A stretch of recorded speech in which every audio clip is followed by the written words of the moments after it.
Kalau kita membaca di dalam Asbabun Nuzul, cerita yang berkaitan dengan surat Al-Muzammil, maka surat ini turun ketika Nabi dalam keadaan sedih. Waktu itu Nabi sedang berdakwah di antara keluarga besar beliau dan beberapa paman-paman dan keluarga besar Nabi SAW. Jadi lagi berdakwah di antara keluarga besar, kemudian beliau mendapatkan penolakan, terutama penolakan dari Abu Lahab. Kalau yang lain nggak menolak, hanya diam saja. Kalau Abu Lahab menolak dengan kasar, menolak dengan marah, menolak dengan menghina, mencela, sampai ngata-ngatain Nabi, engkau itu anak yatim, kamu harus tahu diri, kamu itu siapa yang selama ini membesarkan kamu, kami adalah paman-paman kamu, seandainya kamu mau mengajarkan kami lebih tahu daripada kamu, karena kami lebih tua, kami lebih banyak pengalaman, kami. Abu Lahab menolak dakwah Nabi dengan sombong. Sehingga kalimat-kalimat Abu Lahab ini membuat Nabi merasa sedih. Setelah Nabi berdakwah kepada keluarganya, Nabi juga berdakwah kepada tetangganya, kepada beberapa orang yang beliau kenal, kemudian kepada masyarakatnya yang ada di kota Mekah, dan sebagian besar dari mereka itu menolak Nabi. Bahkan tidak sedikit dari mereka yang menolak Nabi dengan cara-cara yang menyakiti perasaan Nabi. Karena Nabi juga manusia biasa, beliau seorang yang pemaaf, beliau seorang yang lapang dada, tetapi beliau juga punya perasaan. Bukan berarti beliau plain, lempeng, nggak punya rasa gitu. Bukan, beliau juga seorang yang sangat halus perasaannya walaupun sangat pemaaf. Halus perasaannya walaupun sangat lapang dada. Sehingga kalimat-kalimat yang beliau dengar dari pemuka Quraisy yang durhaka itu menyakiti perasaan Nabi, membuat Nabi sedih. Dan yang lebih lagi menyakiti perasaan Nabi itu bukan karena dikata-katain, tapi karena justru Nabi kasihan sama mereka. Bisa ngebayangin gimana nasib mereka nanti di akhirat jika mereka menolak dakwah Nabi SAW. Sehingga dalam keadaan yang seharian Nabi lelah berdakwah, keliling ke sana kemari ditolak, ketuk pintu rumah nggak dibukain, datang ke sebuah tempat yang kerumunan orang diusir, Nabi diperlakukan seperti orang yang hina, seperti orang gila, semua menjauh dari Nabi. Sehingga Nabi pulang ke rumah di malam hari setelah seharian capek, dalam keadaan berkeringat, dalam keadaan kotor karena dilempari. Nabi pulang ke rumah, untungnya Nabi memiliki seorang istri yang sangat pengertian, sangat bijak, solehah, yaitu Sayyidah Khadijah. Nabi pulang ke rumah, dibukain pintu rumahnya oleh Sayyidah Khadijah, dan Khadijah paham betul keadaan Nabi, sehingga ketika Nabi sampai di rumah, Khadijah mempersiapkan kebutuhan Nabi, makan malamnya, kemudian Nabi mandi dulu biar seger. Setelah mandi Nabi makan, kemudian setelah itu Nabi bercerita kepada Khadijah, Khadijah hari ini aku keliling tetapi diusir, Khadijah begini, Khadijah begitu. Nabi curhat kepada Khadijah.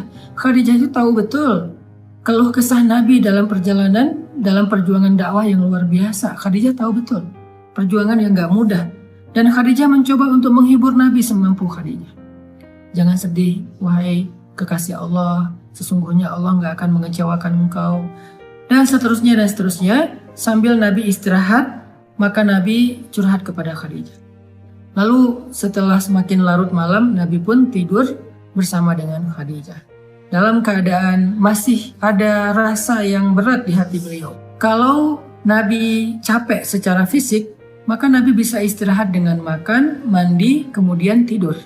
Itu cara istirahat dari lelah fisik. Tetapi ternyata Nabi waktu itu bukan hanya lelah fisiknya, yang lebih berat lagi adalah Nabi lelah batinnya.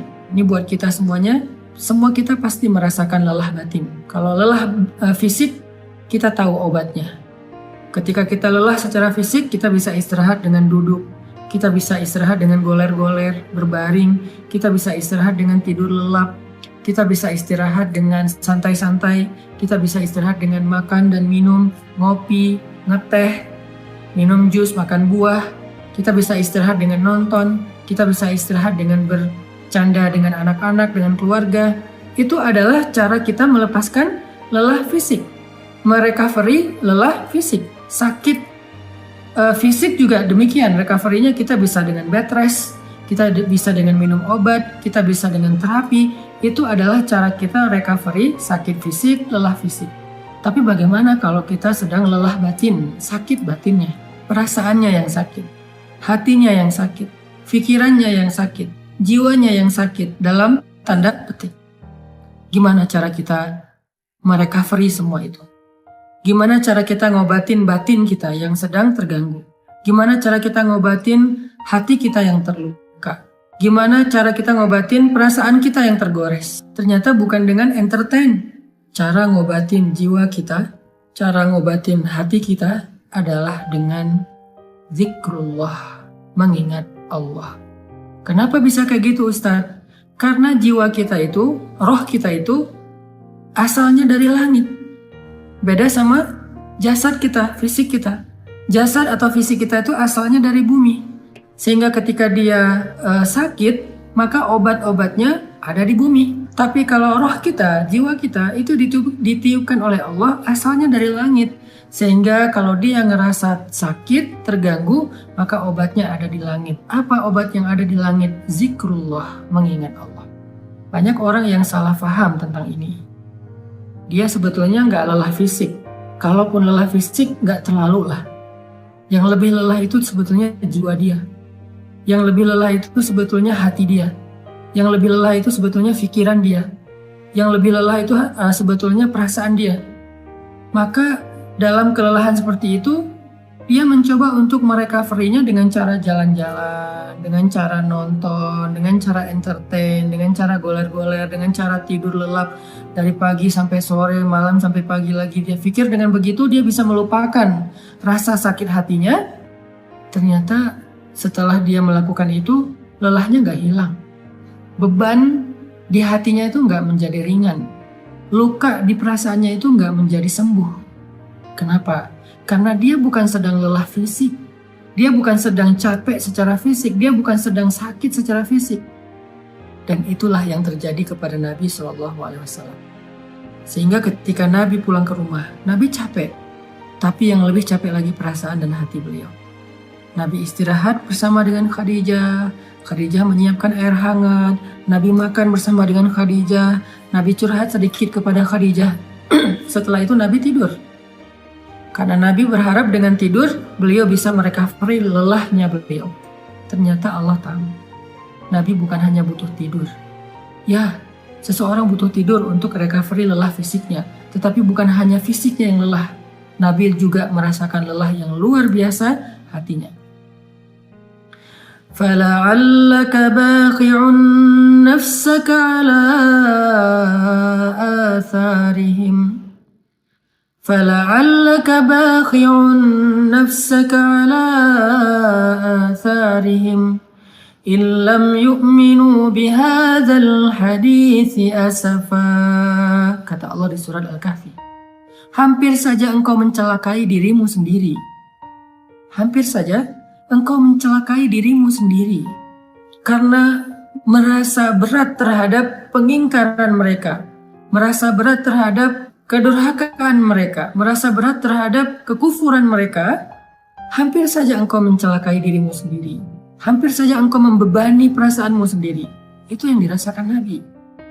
Nabi sangat terbeban, bukan terbeban secara subjektif perasaan pribadi beliau, bukan.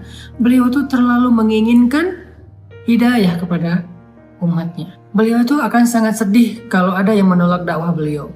Bukan karena pribadinya, tetapi karena kasihan kepada mereka. Allah tahu Nabi sedang merasakan itu. Sehingga ketika Nabi tertidur, terlelap, Muzammil itu sebuah kiasan bahwa Nabi itu tidur lelap. Dalam bahasa Arab, orang kalau tidur lelap itu diistilahkan dengan berselimut. Walaupun bisa juga bermakna memang Nabi memakai selimut, tetapi Al-Quran lebih dalam dari itu. Al-Quran sedang tidak bicara hanya soal selimut yang dipakai Nabi, tetapi Al-Quran itu adalah bahasa sastra, bahasa yang tinggi. Maknanya itu tidak sedangkal pemaknaan kita, pasti pemaknaannya lebih dalam lagi. Sehingga kalimat ya ayyuhal muzammil, wahai orang yang berselimut di sini artinya wahai orang yang sedang lelap dalam tidurnya. Wahai orang yang sedang nyaman dengan tidurnya. Kan berselimut itu nyaman, lelap ya. Wahai orang yang sedang beristirahat dari lelah fisiknya dengan cara tidur. Allah tahu Nabi butuh istirahat, tidur agar bisa merecovery capek secara fisik. Tetapi Nabi juga butuh sesuatu yang bisa merecovery capek batin, perasaan, jiwa dan pikiran beliau. Sehingga Allah berfirman, "Qumil lail." Bangunlah di malam hari. Ternyata fadilah keutamaan pertama dari tahajud itu adalah tahajud obat dari lelahnya jiwa. Tahajud adalah recovery batin. Tahajud adalah obat hati. Tahajud adalah penenang pikiran apabila dilakukan dengan sungguh-sungguh. Tabattul atau tabatilah. Itulah keutamaan tahajud. Setelah Nabi beristirahat dengan cara tidur untuk merecovery lelah fisiknya, Allah suruh Nabi juga untuk melakukan sesuatu yang bisa merecovery lelah batinnya. Apa itu? Qumil lail. Berdirilah di malam hari. Bangun malam, tahajud. Sehingga buat kita semua yang pernah merasakan lelah batin atau mungkin sekarang sedang merasakan itu, sedang ngerasa lelah batinnya, sedang ngerasa capek jiwanya, sedang ngerasa sakit hatinya, sedang ngerasa terluka perasaannya, sedang ngerasa galau pikirannya, qumil lail, bangunlah di malam hari, maka Allah Subhanahu wa Ta'ala akan mengobati luka di hati kita, seperti obat yang bisa menyembuhkan luka di fisik kita. Bangunlah di malam hari, maka Allah akan menyembuhkan sakit hati kita, seperti obat yang bisa menyembuhkan sakit fisik kita. Bangunlah di malam hari, maka Allah akan menyembuhkan goresan di perasaan kita, sebagaimana obat bisa menyembuhkan goresan luka di kulit kita. Bangunlah di malam hari, maka Allah Subhanahu wa Ta'ala akan menenangkan pikiran kita, sebagaimana ada jenis obat yang bisa menenangkan kita dari rasa sakit. Bangunlah di malam hari, maka Allah akan melapangkan dada kita, sebagaimana obat bisa menjadikan kenyamanan bagi kita yang sedang merasakan kesakitan. Bangunlah di malam hari, Allah Subhanahu wa Ta'ala akan menyembuhkan penyakit-penyakit amradul qulub atau perasaan tidak nyaman di jiwa kita.